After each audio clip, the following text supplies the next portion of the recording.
Misy namantsika anankiray indray zany Diazy izay mangataka vavaka ny mba hanomezan'Andriamanitra azy fahendrena ny ilaminan'ny fiainany. Izy dia mahatsapa fa tena tsy mandeha amin'ny laoniny fiainany.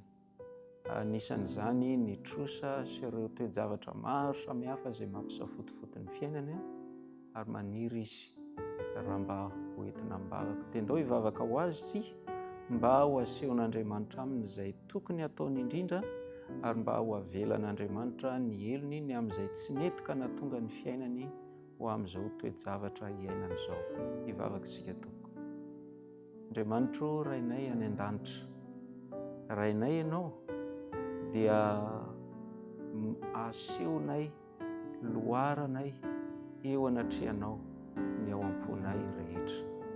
Eto izany izao ity namanay ity, i Diazy, dia tena mahatsiaro fa tena mikorotana, tsy mandeha araka ny tokony izy, tsy mandeha amin'ny laoniny ny fiainany.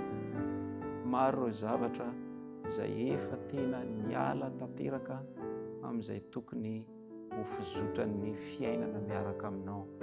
Andriamanitra, hamela ny helony anenao, hamindra fo aminy anenao ary hiasa manokana ao am-pony aneny fanahinao masina hanome fahazavan-tsaina aminy mba halalany izay tena tokony atao manoloana ny toe-javatra tsy mety rehetra izay efa vitany tamin'ny lasa ka nahatongava ny fiainany amin'izao toe-javatra misy azy izao.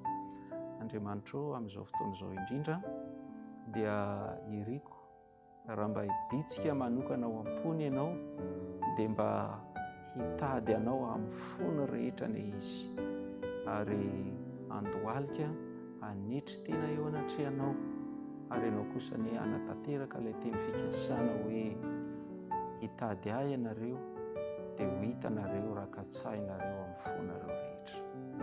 Dia tario izy Andriamanitra, tario amin'ny alalan'ny fanahinao masina ny zavatra izay tokony ataony voalohany indrindra mba hamerenany amin'ny laoniny fiainany miaraka aminao.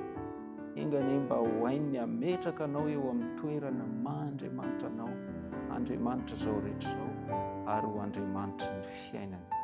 Ka dia matoky izay Andriamanitra fa izany zanakao miaiky ny amin'ny tsy fahombiazany dia mba ahita ny tany maherinao, ahita ny fidirana ho an-tsehatra eo amin'ny fiainany ary mba ho hainy tokoa anie izany hoe manetry teny eo ambanin'ny tany maherinao.